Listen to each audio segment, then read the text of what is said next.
인생에 백사만사 많은 일들이 있지만 우리 인생에 가장 중요한 것은 결혼입니다.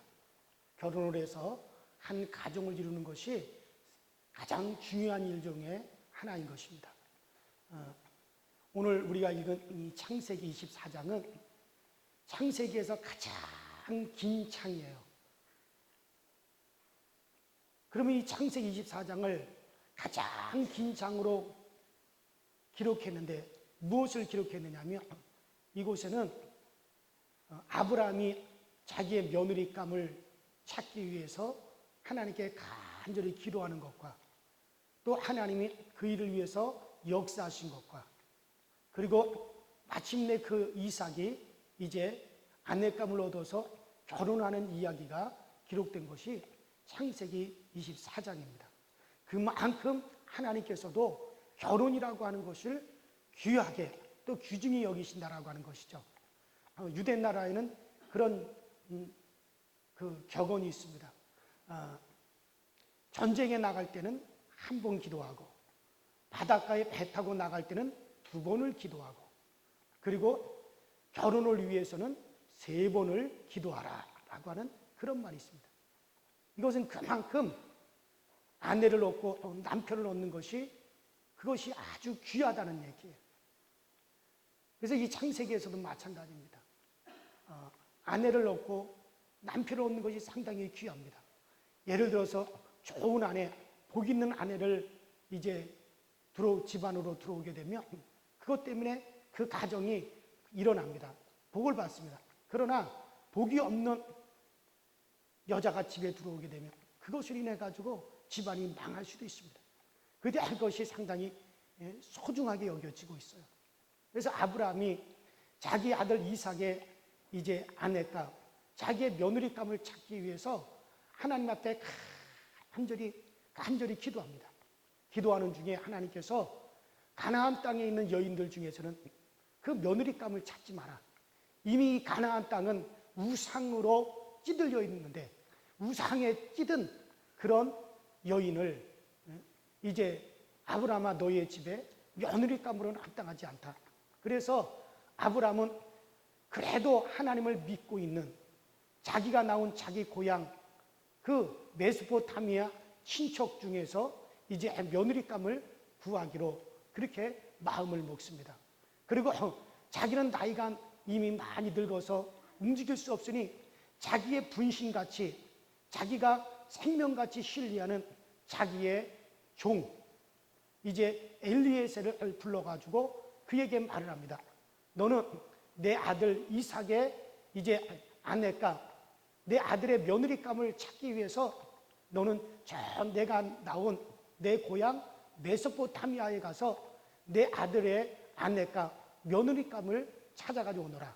그렇게 말을 합니다. 그러면서 그 이제 엘리에셀 그 자기 종에게 하나님께 간절히 기도하여서 이제 그 종을 보냅니다. 하나님의 사자가 너보다 앞서가셔서 너의 길을 반드시 준비하고 예비해 줄 것이다. 그래서 이 아브라함의 늙은 종 엘리에셀은 그 낙타 10마리에다가 진귀한 선물과 보화를 잔뜩 바리바리 싣고 그리고 이제 그 메소포타미아로 천리길이 넘는 그 메소포타미아로 그 아브라함의 며느리감을 찾기 위해서 갑니다. 드디어 그 메소포타미아 나홀의 성에 이 엘리에셀이 도착을 했습니다. 그곳에 도착을 해서 이제 엘리에셀이 하나님께 기도합니다. 하나님, 이 넓고 넓은 이 성 안에서 내 주인 아브라함의 며느리감을 내가 어디서 찾습니까? 이곳에 많은 아가씨들이 있는데 누군 줄 알고 제가 며느리감을 찾을 수가 있겠습니까? 하고 하나님께 간절히 기도하다가 그는 하나님께 그렇게 기도합니다. 하나님, 저 우물가에 많은 아가씨들이 물을 기르러 올 텐데 내가 그 아가씨들 중에 한테 물어볼 겁니다. 내가 지금 목이 마르니 나에게 물을 마시우게 하라 라고 이렇게 물어보겠습니다. 그러면 그 아가씨가 예, 내가 당신에게 물을 마시게 해드리겠습니다 하고 항아리를 기울여서 자기에게 물을 마시게 하고, 그뿐만 아니라 이제 내가 끌고 온 10마리의 낙타에게도 물을 충족하게 마시우게 하는 그런 아가씨가 있거들랑, 그 아가씨가 바로 하나님께서 내 주인 아브라함의 며느리감으로 선택하신 줄을 내가 알고 그 여인으로 이제 며느리감으로 그렇게 삼겠습니다 하고 하나님께 간절히 기도를 합니다. 그렇게 하나님께 기도를 하고 난 다음에 그 다음에 이 하나님의 응답이 어떻게 오는가 하는 것을 살피기 위해서 이제 엘리에셀이 이제 그곳을 떠나질 않습니다. 여러분들, 우리가 주의해야 될 것이, 하나님 앞에 우리가 간절히 기도하고 난 다음에 많은 분들이 그냥 벌떡 일어나 가버려요. 그러면 안 됩니다. 내가 하나님께 열심히 기도를 했으면 좀 기다려야 돼요. 기도가 끝난 다음에 하나님의 감동이 나에게 어떻게 임하는가 하는 것을 기다릴 줄 알아야 되는데, 많은 분들이 그냥 기도가 끝나면 그냥 벌떡 일어나 가버립니다. 뭐 하나님께서 감동할 시간조차도 없어요. 이 엘리에셀은 지혜로운 사람이라서 하나님께 그렇게 간절히 기도하고 난 다음에 하나님의 응답이 어떻게 나타나는가 하고, 이 엘리에셀은 이제 그곳에서 이제 하나님의 음성에 귀를 기울입니다. 그러고 있더니 한 아가씨가 물동이를 가지고 우물에서 물을 기르러 한 아가씨가 나타났습니다. 엘리에셀은 사람을 볼 수 있는, 사람을 알아볼 수 있는 지혜가 있는 사람이 얼른 그 아가씨에게 가서 물어봅니다. 아가씨, 내가 지금 많이 목이 마르니 물동이를 물을 길어서 나에게 그 물을 마시게 해줬으면 좋겠어. 그러니까 그 아가씨가 물동이에 물을 길어가지고 그 엘리에셀에게 물동이를 기울여서 물을 마시우게 하고, 그뿐만 아니라 당신이 끌고 온 10마리의 낙타에게도 내가 풍족하게 물을 마시게 하겠습니다. 그리고 말을 하더니 그 낙타 10마리에게 물을 마시기 시작하는 거예요. 여러분들, 우리나라 우물은 그냥 두레박을 갖다 뚝 떨어뜨려 가지고 물을 길어 올리면 되지만, 그 유대 나라 우물은 그런 우물이 아닙니다. 그 머리에다가 물동이를 갖다가 이고 저 계단을 타고 저 밑에까지 내려가서 또 물동이에 물을 길어 가지고 물을 이제 머리에다 이고, 그리고 물동이를 이고 다시 올라와야만이 되는 그런 수고로움이 있습니다. 10마리의 낙타에다가 충족하게 물을 먹이려고 하면 최소한 10번 정도는 그 우물을 계단을 타고 우물 밑에 내려가서 물을 길러 가지고 올라와야 되는 그런 수고로움이 있습니다. 그런데 신비롭게도 그 아가씨가 10마리의 낙타에게다가 물을 먹이겠다고 저 깊은 우물 속까지 계단을 타고 내려갔다가 올라왔다, 내려갔다 올라왔다 하면서 그 10마리의 낙타에다가 물을 마시우는 것입니다. 그것을 보고서 엘리에셀은, 야, 바로 이 아가씨가 바로 하나님께서 내 주인 아브라함의 며느리감으로 선택한 아가씨로구나, 그렇게 알고 그 아가씨를 데리고 이제 그 아가씨의 집으로 갑니다. 그 집에 가서 그 부모님과 오빠에게 말을 합니다. 그 자초지종을 갖다 다 이야기를 합니다. 그랬더니 그 집이 어느 집이냐면 바로 아브라함의 친척집이었습니다. 그래서 이 엘리에셀은 그 집 사람들에게 그 아브라함이 어떻게 하나님으로부터 많은 복을 받았는지, 또 어떻게 해서 그 가나안 땅에 큰 족장이 되었는지, 그 아브라함이 축복받은 이야기를 갖다 쫙 설명을 하고, 그리고 그 아브라함의 며느리감을 찾기 위해서 본인이 이곳에 왔고, 그리고 이곳에서 하나님께 간절히 기도했더니 바로 그 아가씨를, 지금 이 아가씨를 내가 만나게 되었습니다 하고 자초지종을 갖다 쭉 그 부모에게 설명을 했더니, 그 부모들과 오빠가 이 일은 여호와 하나님께로부터 이 일이 나왔으니 우리가 갖다 붙다 뭐라고 우리가 말을 할 수가 없습니다. 하나님께서 이 일을 하셨으니 당연히 이제 이 아이가 아브라함의 며느리가 될 것입니다 하고 그 아브라함의 며느리감으로 허락을 합니다. 그러자 이 아브라함의 종 엘리에셀은 그 낙타 10마리에 바리바리 싸가지고 온 신기한 선물과 보배를 갖다가 보화를 그 아가씨의 부모님들한테 이제 그 예물로 그것을 다 줍니다. 그리고 이제 아가씨를 데리고 가나안 땅으로 아브라함에게로 가려고 하니 그 집안의 부모님과 이제 오빠가 열흘 동안만 이 아이가 지금 이제 당신을 따라서 가나안 땅으로 가면 언제 또다시 이 아이를 만나게 될지 우리가 모르니 이 아이가 열흘 동안만 우리와 같이 있다가 그리고 이제 가나안 땅으로 데려가도록 그렇게 하시오. 그렇게 이야기를 합니다. 그러나 아브라함의 이 늙은 종은 아니 그럴 수가 없습니다. 내가 여기까지 가나안 땅에서 이 메소포타미아까지 오는데 보름 이상이 걸렸고 또 돌아가는데도 보름 이상이 걸릴 텐데 그러면 저 가나안 땅에서 지금 눈이 빠지게 기다리고 있는 우리 주인 아브라함과 이삭이 너무 오랫동안 기다리게 합니다. 그러니 즉시 돌아가겠습니다. 바로 가겠습니다. 그러니까 그 아가씨의 부모님들과 이제 오빠가 그래도 열흘 동안만이라도 이 아이와 함께 있다가 이 아이를 데려가십시오. 그러니까 또 아브라함의 종은 그럴 수 없다고 얘기합니다. 그러면 그렇게 합시다. 그러면 그 아이에게 지금 바로 따라갈 것인지 아니면 열흘 동안만 더 부모님이랑 함께 있다가 머물다가 갈 것인지 아이로 하여금 결정하도록 하십시다 하고 그 처녀에게 아가씨에게 물어봅니다.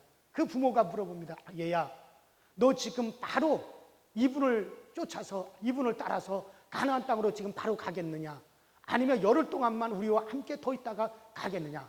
그러니까 그 아가씨가 나는 지금 바로 이분을 따라서 가나안 땅으로 가겠습니다 라고 그렇게 대답을 합니다. 여러분들 참 이 딸 자식이라고 하는 것이 그래요.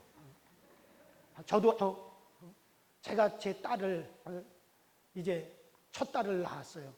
얼마나 애지중지 키웠는지 몰라요. 세상에 자기 남편을 만나 결혼하고 났더니 그 다음에 싹 돌아서 버리더라고요.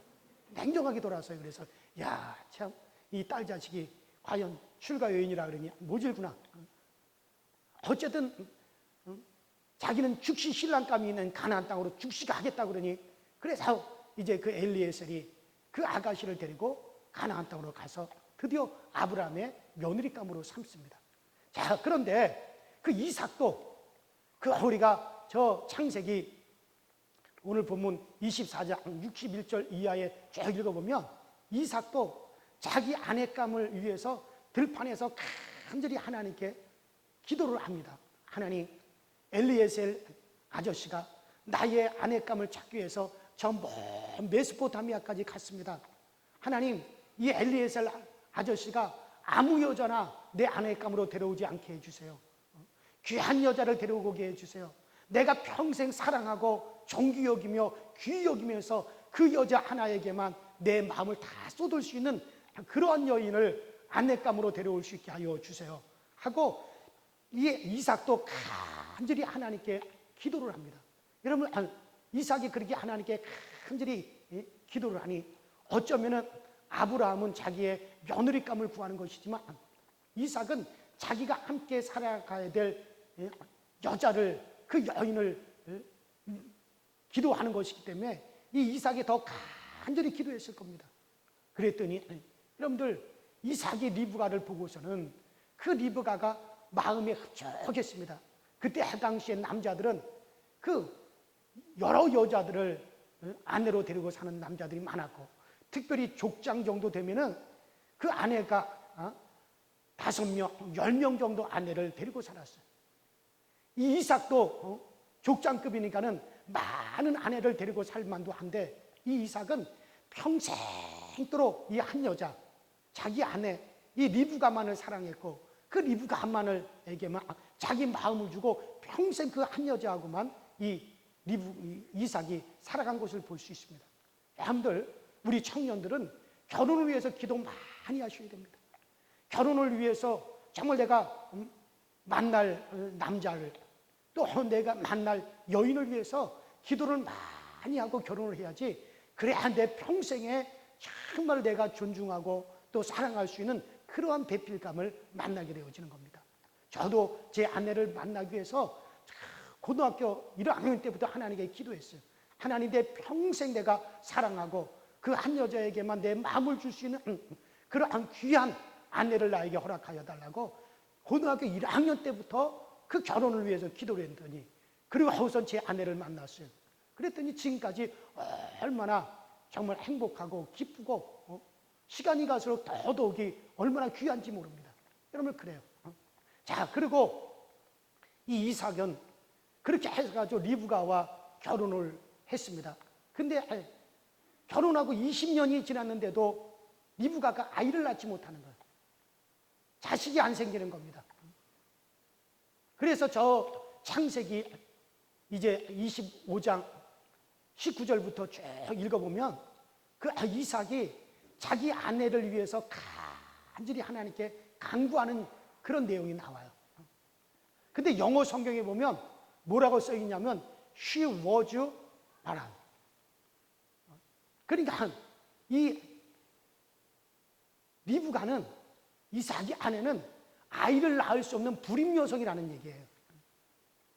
그러나 그것을 이삭이 아는지 모르는지 모르지만 이삭은 어쨌든 간에 그것과 관계없이 하나님께 간절히 간구합니다. 하나님, 내 아내가 아직까지 아이를 낳지 못하고 있습니다. 하나님, 내 나이가 점점 이제 내일 모레면 한갑이 다 됩니다. 결혼한 지 20년이 지났습니다. 그런데도 내 아내가 아직까지 아이가 없습니다. 하나님, 내 아내로 하여금 잉태하게 해주세요. 잉태하게 해주세요.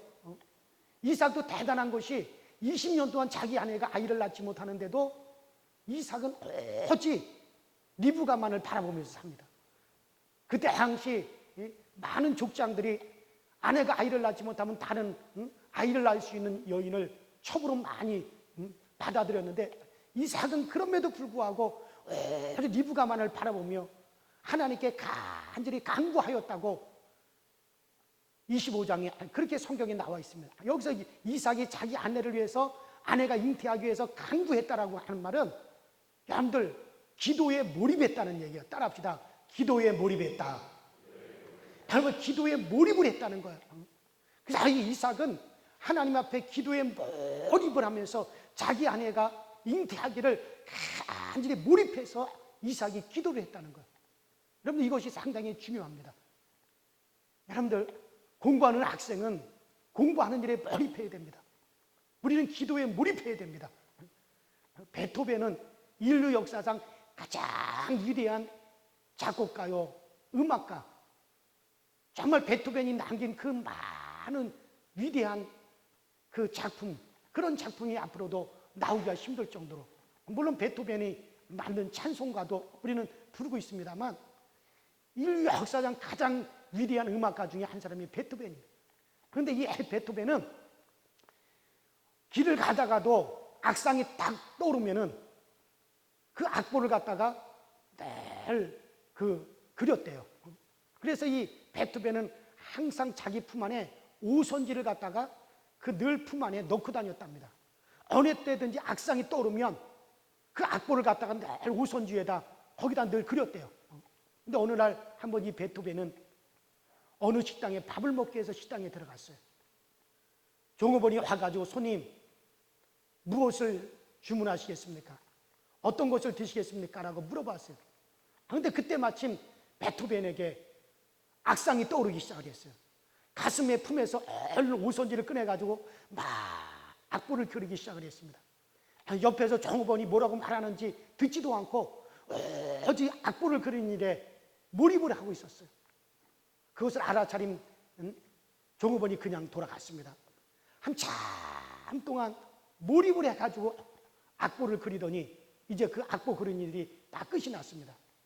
그랬더니 베토벤이 그 자리에서 벌떡 일어나 카운터로 가더니 종업원한테 그러더래요. 오늘 식사값이 얼마입니까? 그러니까 종업원이 쓱 쳐다보면서 무엇을 드셨습니까? 내가 무엇을 먹었는지 당신이 더 잘할 걸 아닙니까? 그러니까 얼른 눈치를 챈 종업원이 예 손님, 오늘 손님 밥값은 무료입니다. 그러니까 베토벤이 고맙습니다 하고 인사를 딱 하고 나오더래요. 베토벤은 정말 한번 베토벤은 악보를 그리기 시작하면 자기가 밥을 먹었는지 안 먹었는지도 그것도 잃어버린 채 거기에 몰입을 했다는 거예요. 그렇게 몰입을 했더니 역사상 위대한 작품이 베토벤을 통해서 나오게 된 겁니다. 하나님, 의사는 환자를 치료하는 일에 몰입을 해야 됩니다. 그래야 성공할 수 있습니다. 학생은 공부하는 일에 몰입을 해야 됩니다. 그래야 나중에 크게 될 수가 있습니다. 우리 성도들은 따라합시다. 기도하는 일에 몰입해야 된다. 성도는 기도하는 일에 몰입해야 됩니다. 이게 중요한 거예요. 여러분, 몰입해서 기도한다라고 하는 것은 전심으로 온 마음을 내놓고 나의 시간을 내놓고 그 일에만 열중한다는 거예요. 집중한다는 거예요. 그렇게 기도에 몰입을 할 때 하나님께서는 놀라운 은혜를 우리에게 베풀어 주시는 거예요. 제가 전에 목회를 했던 저 서울연의 그 성암교회 그 이상백이라고 하는 부목사가 있었는데 저와 함께 10년 동안을 함께 같이 일을 했어요. 그런데 이 목사님은 결혼을 하고 나서도 5년 동안 아기가 없었어요. 그 사모님이 목사님보다 나이가 4-5살이 더 많아요. 사모님은 급한 거예요. 근데 결혼을 하고도 4-5년이 지났는데도 아기가 없습니다. 어느 날 이 사모님이 설교 중에 이삭에 대한 이야기를 듣더니 자기도 기도에 몰입을 해야겠다. 나도 기도에 몰입을 해야겠다. 그렇게 마음에 작정을 하고, 그리고 그 매년마다 다니엘 특별 기도회, 21일 다니엘 특별 기도회가 저녁마다 이제 1년에 한 차례씩 열렸는데, 이 사모님이 이번 다니엘 기도회 때 내가 정말 기도에 몰입을 하리라, 그렇게 결단을 하고 열심히 기도를 합니다. 그래서 제가 가서 머리에 손을 딱 얹고 안수를 하니까는 온몸을 팍 떨었어요. 온몸이 옷이 다 땀으로 뒤범벅이 되도록 아주 기도에 몰입을 해서 하나님께 간절히 기도를 합니다. 그리고 났더니 세상에 다니엘 기도회가 다 끝나고 난 다음에 이 사모님이 잉태를 했어요. 그래서 아들을 낳았어요. 그래서 하나님이 나와 동행하셨다 해가지고 그 아들의 이름을 이제 에녹이라고, 그렇게 아들의 이름을 에녹이라고 지었습니다. 그리고 그 다음번 다니엘 때 또 다니엘 기도회 때 또 간절히 기도하더니 또 아들을 낳았어요. 그래가지고 이 다니엘 기도회를 통해서 하나님이 나에게 아들을 주셨다. 그래 아주 그 다니엘의 이름을 따가지고 이름을 다엘이라고 이름을 그렇게 지었어요. 그 다음에 또 다니엘 기도회 때 간절히 기도하니 또 딸을 낳았어요. 하나님께서 내게 주신 딸이다. 내가 기도해서 낳았다 해가지고 이름을 또 한나라고 이름을 지었어요. 그렇게 기도에 몰입을 하니까는 하나님께서 은혜를 베풀어 주시는 거예요. 여러분, 그렇습니다. 어느 가정, 오늘 마찬가지 이삭도 자기가 자기 아내를 위해서 기도에 몰입을 했더니, 아내가 잉태하기 위해서 기도에 몰입을 했더니 하나님께서 이삭에게 쌍둥이를 주셨습니다. 여러분들, 어느 가정은 기도하지 않더라도 아들도 낳고 딸도 낳습니다. 어떤 사람은 기도의 양이 차야만이 하나님께서 이제 자녀를 주시는 그런 가정도 있습니다. 이 이삭도 그냥 있을 때는 하나님께서 자식을 주지 않았습니다. 그러다가 이삭이 기도에 몰입할 때까지 기다렸다가 그가 기도에 몰입을 하니까 하나님께서 그에게 쌍둥이를 주셨어요. 그래서 낳은 자식이 바로 에서와 야곱을 낳게 되었습니다. 여러분, 그렇습니다. 신비로운 것은 기도는 마치 생산 공장과도 같아요. 여러분들, 공장에서 기계가 막 돌아가야 물건을 갖다 막 생산해내는 거 아닙니까? 기계가 돌아가지 않는데 어떻게 물건을 생산해내겠습니까? 마찬가지입니다. 여러분들, 따라합시다. 기도는 생산 공장과 같다. 우리가 열심히 기도에 몰입을 할 때 응답을 생산해내는 겁니다. 교회에서 열심히 교우들이 기도에 몰입을 할 때 거기서 하나님의 은혜를, 하나님의 응답을 갖다 많이 생산해낼 수가 있습니다. 그러면 우리는 기도에 몰입을 할 수가 있어야 돼요. 여러분들, 기도에 몰입을 할 때 하나님의 응답을 생산해내는, 저 사사기 15장에 보면 삼손이라고 하는 사사가 그 광야 한가운데서 블레셋 군대 1000명과 이제 대적을 해서 싸우게 됩니다. 이런 무장한 군인 한 사람을 해치우는데도 얼마나 어렵습니까? 근데 이 삼손이 1000명의 무장한 블레셋 군대와 함께 그들과 단독으로 그 1000명의 블레셋 군대하고 싸우게 됩니다. 그럼 한 사람을 갖다가 물리치는데 몇 대를 때려야 됩니까?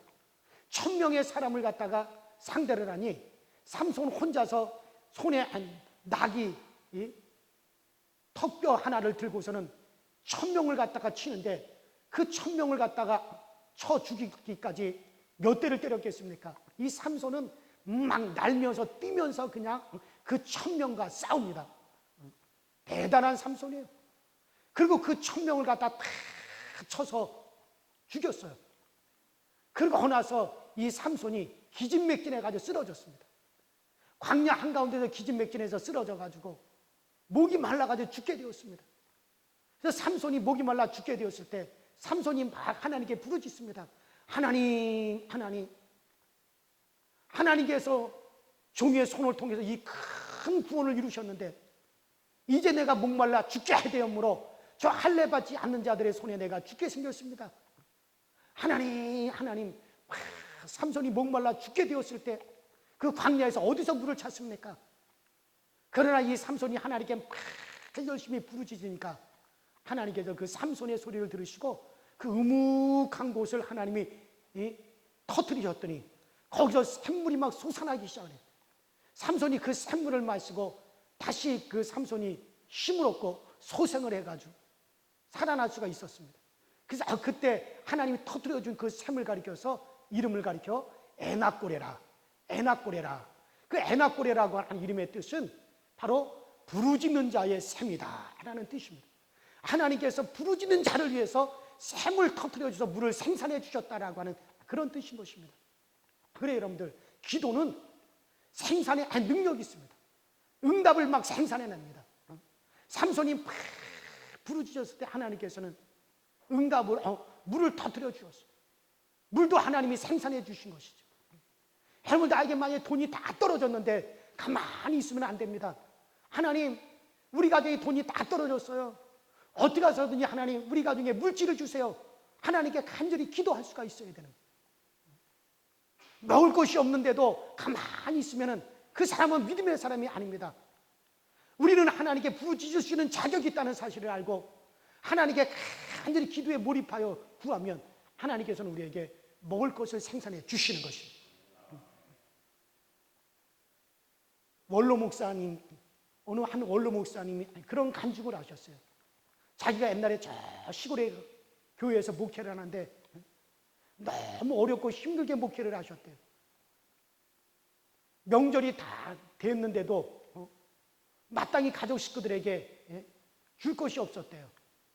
그래서 그 사모님이 교회에 나가서 하나님께 막 울면서 기도를 했습니다. 하나님, 내일이 명절인데 목사님과 가족 식구들에게 고깃국도 끓여줄 수가 없어요. 하나님, 하나님. 그러면 이 사모님이 막 울면서 하나님께 기도를 했대요.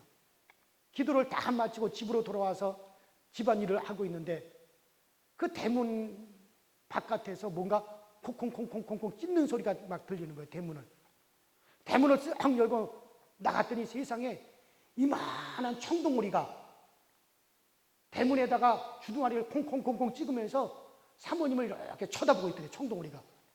그러면서 그 청동오리가 그 사모님한테 그렇게 말하는 것 같더래요. 나를 잡아 잡수세요. 나를 잡아 잡수세요. 나를 잡아서 고깃국으로 끓여 잡수세요. 그 청동오리가 그 사모님을 쳐다보면서 그렇게 말하는 것 같더래요. 그래서 깜짝 놀라가지고 이 사모님이 집으로 막 뛰어들어가서 목사님하고 불렀어요. 목사님이 무슨 큰일이 생긴 줄 알고 왜 그래요? 그래서 밖으로 막 뛰어나옵니다. 목사님 어서 저 대문 밖으로 나가보세요. 목사님이 대문 밖에 이렇게 딱 나갔더니 세상에 이만한 청동오리가 가만히 서서 이렇게 쳐다만 보고 있더래요. 그래서 그 목사님이 그 청동오리를 딱 잡았는데도 날아가지도 않고 도망가지도 않고 그 청동오리가 무슨 총에 맞았나 어디 상처가 났나 아무리 살펴보더라도 상처가 난 부분이 한 군데도 없고 근데 이 청동오리가 날아가지도 않고 가만히 잡더라도 가만히 있더래요. 마치 나를 끓여서 잡수세요. 그래가지고 그 명절날 그 청동오리를 잡아가지고 고깃국으로 끓여서 온 가족 식구들이 먹으면서 하나님께 정말 감사를 드렸다고. 원로 목사님이 그 간증을 하더라고요. 그러면 그래요. 우리가 하나님께 기도하면 하나님은 생산해 주시는 것입니다. 그렇다고 우리가 기도한다고 하나님이 막 물을 터뜨려 주시는 건 아니지만, 그러한 데게 정말 필요로 한 것이 있는데도 하나님께 기도하지 않고 기도에 몰입하지 않고 있는 것은, 그것은 여러분들 믿음이 아닌 것입니다. 기도는 생산 공장과도 같은 거예요. 응답을 생산해낼 수 있는 능력이 있습니다. 또 이 기도는 따라합시다. 변화시키는 능력이 있다. 기도는 변화시키는 능력이 있습니다. 저 출애굽기 15장 22절부터 읽어보면 이스라엘 백성들이 홍해를 건너고 난 다음에 3일 동안 광야길을 갔어요. 3일 동안 광야길을 갔는데도 마실 물이 없었습니다. 여러분들 광야를 가는데 3일 동안 물 한 방울 마시지 않았다면 얼마나 기가 나겠습니까? 얼마나 고통스럽겠습니까? 이스라엘 백성들이 목이 말라가지고 막 헛걱거립니다. 그 광야 한가운데서 어디서 물을 얻을 수 있겠습니까? 그런데 이스라엘 백성들이 한참 광야길을 3일 동안은 목이 말라 고통을 당하고 오는데 저곳에 큰 연못이 보이는 겁니다. 그런 이스라엘 백성들이 야 물이다 그러면 막 그 연못으로 뛰어 들어갔어. 허걱허걱 막 그 연못물을 마시는데 그 물을 마시고 나서 우액우액하고 토하고 막 난리가 났어요. 왜냐하면 그 연못 물은 독이 들어있어가지고 마시니까 써서 먹지를 못하는 거예요. 속에서 막 구역질이 나는 거예요. 그러니까 이스라엘 백성들이, 목이 마른 이스라엘 백성들이 연못물이 독이 들어있어가지고 써서 마시지 못하겠다고 막 모세에게 원망하고 돌을 들어서 모세를 막 치려고 합니다. 그때 모세가 하나님 앞에 또 간절히 부르짖어 기도합니다. 하나님, 이 백성들이 물을 만났지만은 물이 써서 먹지를 못하고 있습니다. 물에 독이 들어있어서 마실 수가 없습니다. 하나님, 어떻게 하면 좋습니까? 이 백성이 3일 동안 물을 마시지 못했는데 앞으로도 물을 마시지 못하면 이 백성들은 다 쓰러져 죽을 수밖에 없습니다. 그러면 하나님의 영광이 가리워지지 않습니까? 하나님 도와주세요 하고 모세가 기도했더니 하나님께서 한 나무를 가리키시는 거예요. 저 나무의 가지를 찢어가지고 연못물에 던져라. 그래가지고 모세가 그 나뭇가지를 찢어서 연못에다가 던졌더니 여러분들 그 쓴물이, 그 독이 든 물이 변해가지고 단물이 되었습니다. 가지고 그 물이 변했습니다. 독이 든 물이 변했습니다. 쓴물이 변했습니다. 이스라엘 백성들이 그 물을 마시고서는 이스라엘 백성들이 소생함을 얻고 다시 힘을 얻었어. 그 이야기가 출애굽기 15장 22절부터 그 이야기가 나오고 있습니다. 여러분, 그래요. 쓴물이 변하여 단물이 되었듯이, 독이 든 물이 변하여서 온전한 물이 되었듯이 하나님께서는 사람도 변화시켜 주십니다.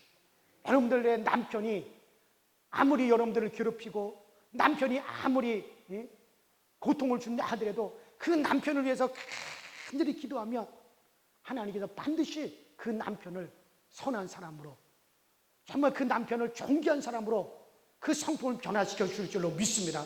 그래요. 하나님께 간절히 기도하면, 기도는 변화시키는 능력이 있습니다. 사람의 성품은 잘 변하지 않지만 기도하면 사람의 성품도 하나님 바꿔주시고 변화시켜 주시는 것입니다. 저 미국에 한 한인병원 원장님이 계시는데 그 한인병원 원장님의 아들은 역도 선수인데, 그런데 이 아들이 교회는 나오지 않고 마약을 하고 불량배들과 어울려 다니면서 몹쓸 노래를 듣고 막 타락한 생활을 하는 거예요. 그래서 그 원장님의 사모님, 그 아들의 어머니, 그 어머니 권사님이 하나님께 간절히 하나님께 기도를 드렸어요. 하나님, 우리 아들이 교회도 나오지 아니하고 마약을 하고 저 불량배들이랑 어울려 다니고 몹쓸 노래를 듣기 위해서 클럽에 다니고, 하나님, 우리 아들이 저렇게 타락한 생활을 하고 있습니다.